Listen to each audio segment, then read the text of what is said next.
Hi. What brings you in today? You are here for your Gita reading?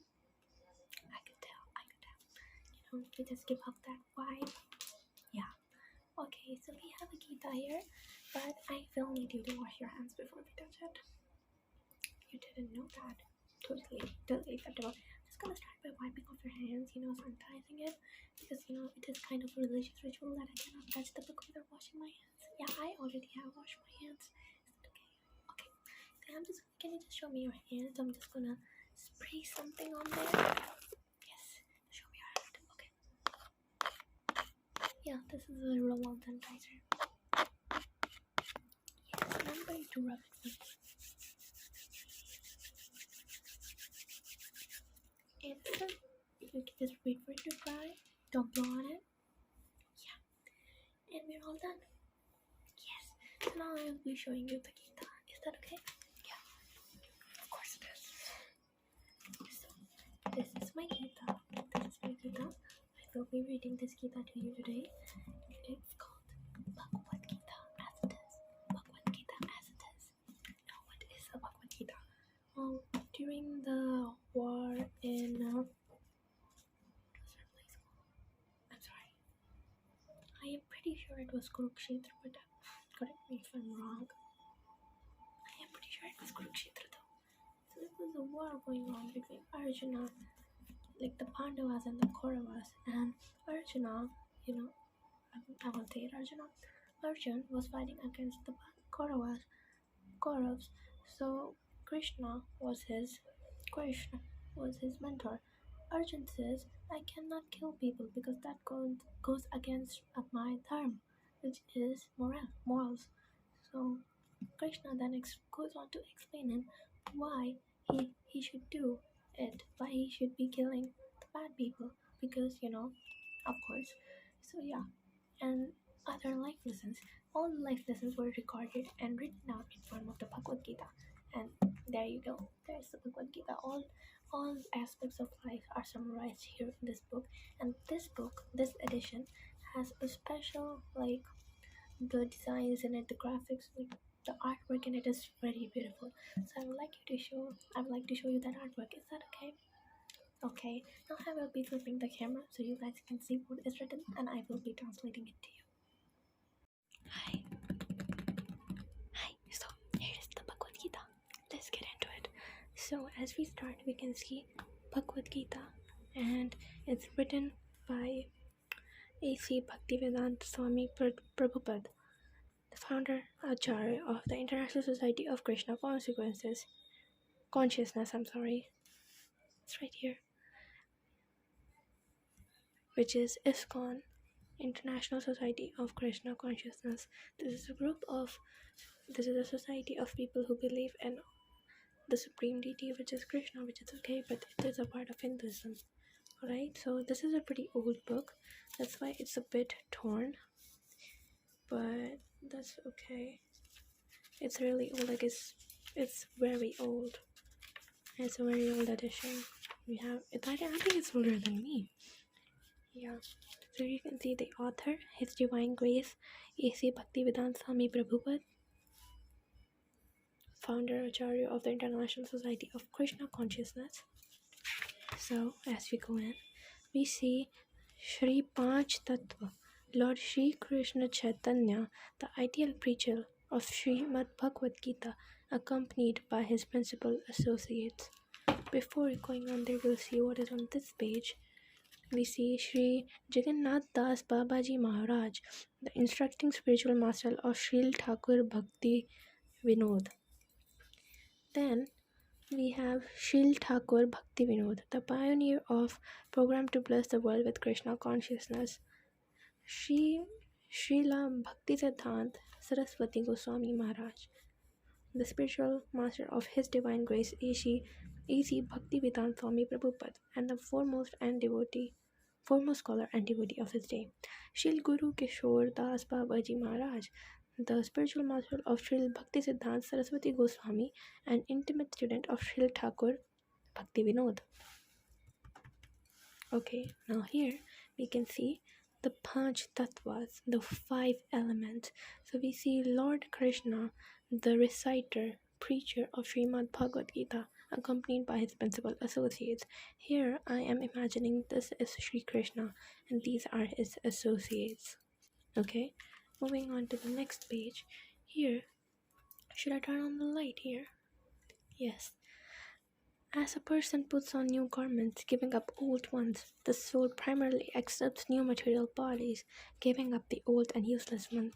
In this illustration, you can see that humans, according to Hinduism, start from really tuch pranis or small creatures such as for an ant.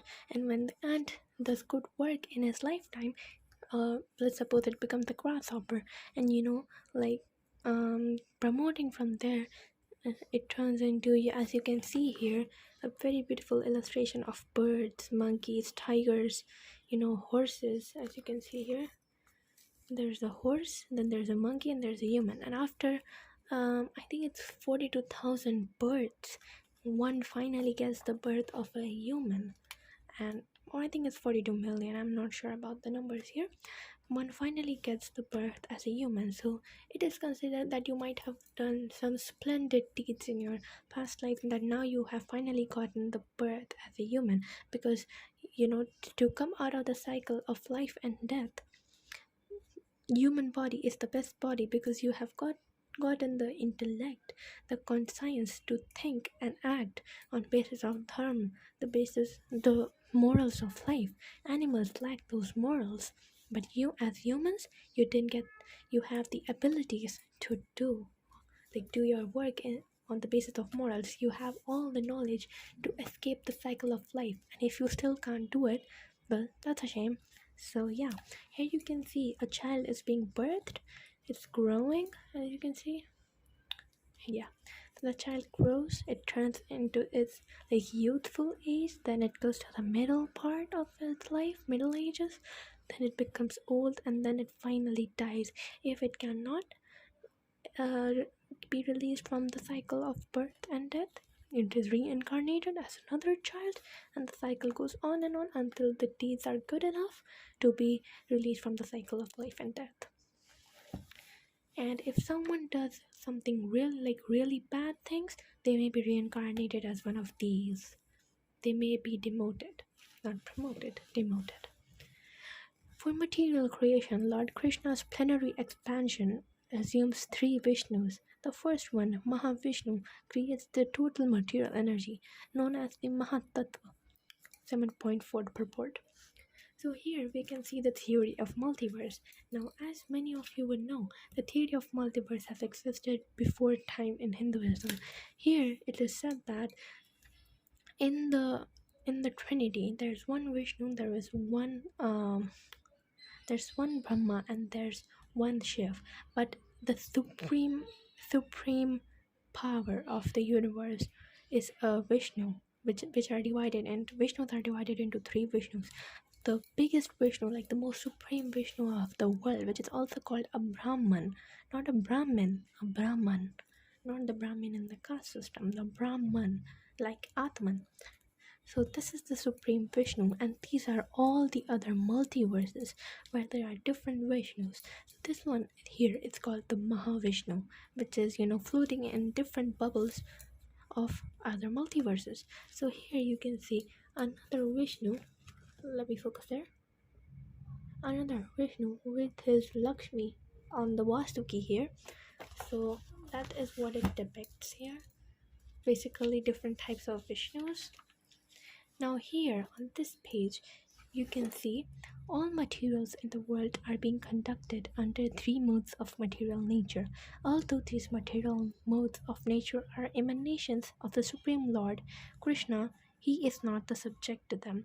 Now, to elaborate this, it shows that everything is happening under three modes of material nature. So everything we do is at least has one of these three intentions here. It may be moh, which is lust. It may be jealousy, matsarya, or it can be, I don't remember the third one. I am very sorry for that. Okay, but all of these don't affect Vishnu, because he's the supreme deity. He has had his moksha. He's out of this cycle of these lust and jealousy and influence. He's out of the influence of these things. So everything happens under one of these intentions is what they're trying to say here. Now, moving on to the next page, it has at the beginning of Brahma day, all living entities become manifest from the unmanifest state, and thereafter the night falls. They are emerged. They are merged into the unmanifest again. This the day of Brahma means the start of the universe. So when one Brahma day starts, the universe starts, and then when the night falls, the universe ends. So a Brahma day is very, very, very long. Okay, it's like very eons long. Okay, so here it says that all living entities become manifest.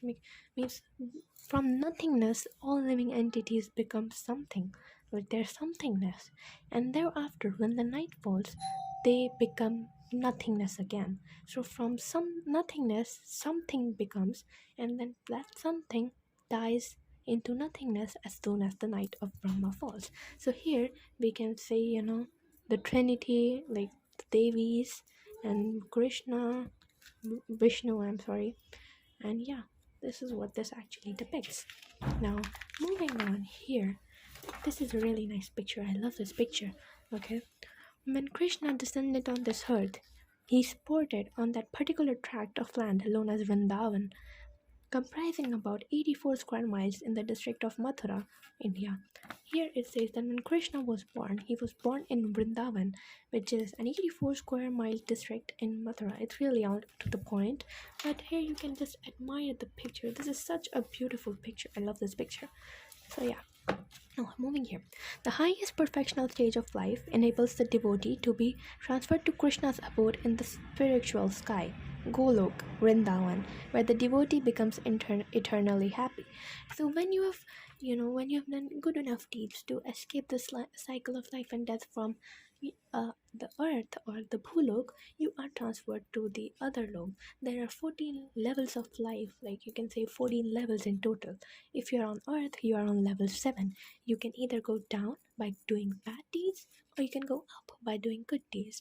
So the highest place, like the first level, if we see, like the best level here, is where Krishna's abode in the spiritual sky. It's called Vaikuntha, but here it is described as Golok Vrindavan, and it might be called Golok Vrindavan too. I'm not sure, but I know it's called Vaikunt.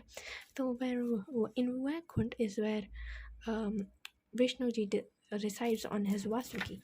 So here you can see a cow, his devotees, and Krishna with this peacock, and under this is also really nice. I told you the illustrations in this book are so good, I swear. So yeah. Anyways, moving on. Oh, this is nice. This is nice. Don't get scared by this. It's just hell. There are remaining living entities who give punishment to the miscreants, and among them, Yam is the chief.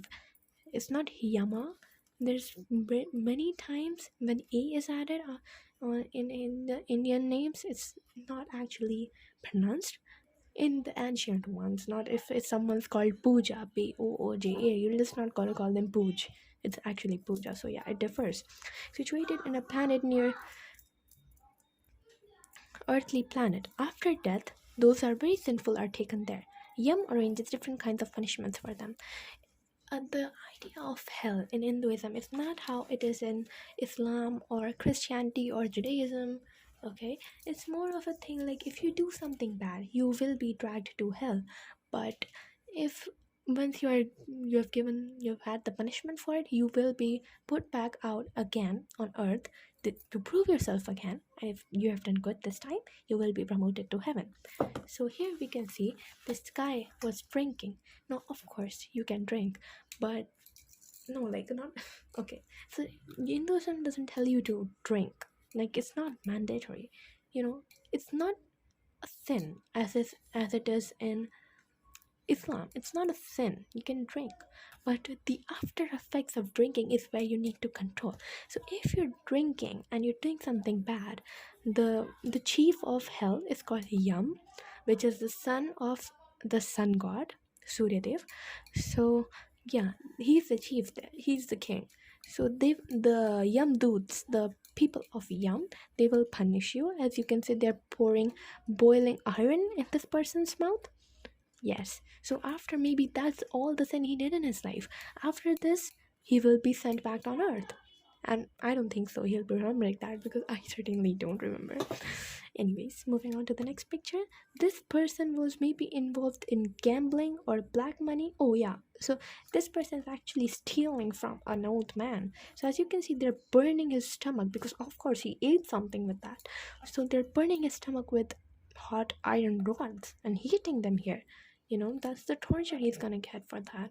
You don't steal from old people, okay? So here you can see this person is sleeping with a woman. And no, there's nothing wrong with sleeping with a woman. Maybe he's married, or maybe this woman, like, this is happening non-consensually here. So there, he's being punished. It's not like you cannot sleep with a woman, that's not the problem. But maybe this is unconsensual, or maybe he's already married.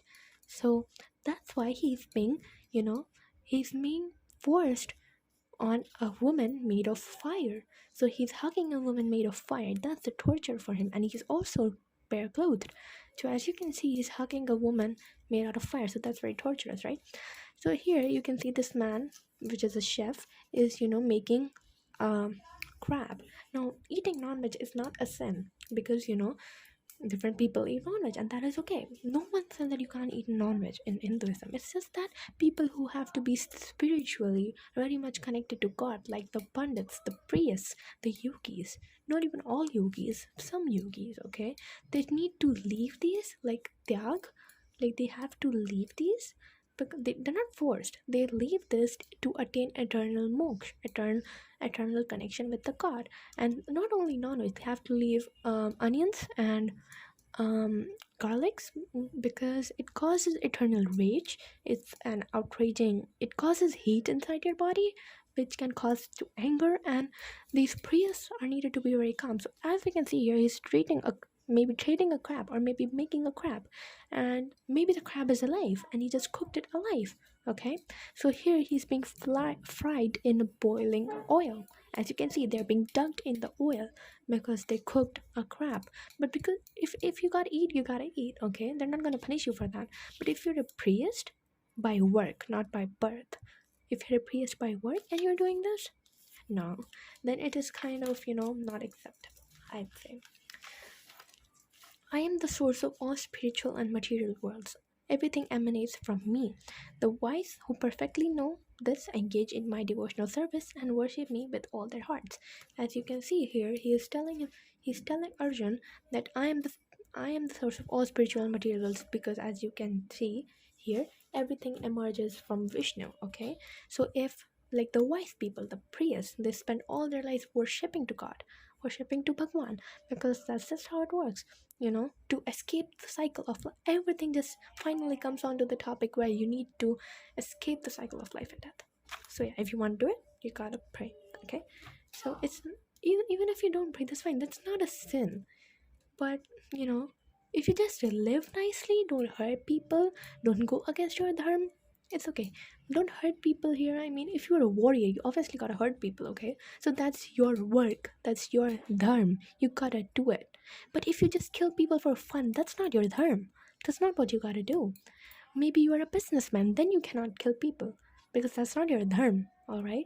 And similarly, if a warrior takes bribe from another warrior and then surrenders, that's not his dharma, he's gonna get punished for it. His dharma was to fight. Even if he failed, that was okay, but his dharma was to fight. But he did not, he took bribe, so he will be punished. If a businessman kills someone, he will be punished, because that wasn't his dharma.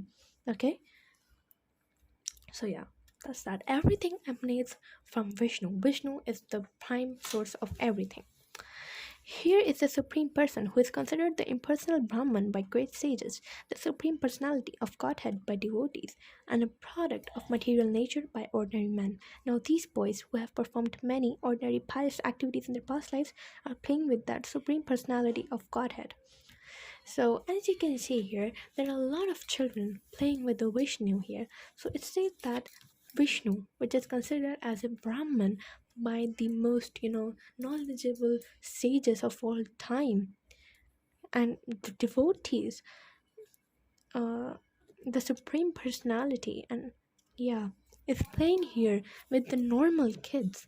These normal kids must have done something really exceptional in their earlier lives, that they are here playing with, the avatar of Krishna. So they might have done something really, really, really nice, that they got an experience to see God, okay, and play with him, play with Bhagwan. Now here you can see, O Lord of the universe, O universal form, I see in your body many, many, many arms, bellies, mouths, and eyes, expanded everywhere without limit. I see you no end, no middle, no beginning. This means that Brahman is timeless. Brahman is timeless. Vishnu is timeless. He doesn't rely on time. Time relies on Vishnu. Everyone has Vishnu in them. I have Vishnu in me. You might have Vishnu in me. I mean, you obviously have Vishnu in you. It's just that you need to believe it. If you believe you have Jesus in you, fine, no problem. If you believe you have Allah in you, fine, no problem. If you believe you have Buddha in you, that's okay. But at at the end of the day, all these gods mean the same thing, right? Every god is the same. Like, the main aspect of a religion is the same thing. So you can believe that. We don't, that's not a problem. But the fact is, everyone has a part of God in them. I have a part of God in me. You have a part of God in you. Anyone else has a part of God in them. It's just that the name is different. My name is different than yours, but we all are humans inside, right? So that's the thing here. So everyone here, because it is in context with Hinduism, everyone has a part of Vishnu in them. So I am a Vishnu, you are a Vishnu. Everyone has a little part of Vishnu in them, which is just yet to be considered. So that's why Vishnu has various bellies, mouths, appearances, hands, gestures, voices, races, you know, religions, different things mean the same thing here. You can see here different people are, symbolized. Everyone has Vishnu in them.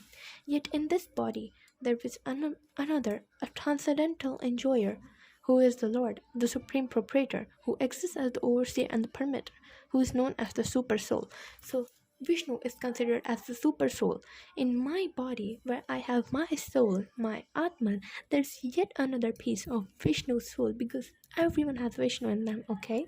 You can take it as your own God, whatever you believe in.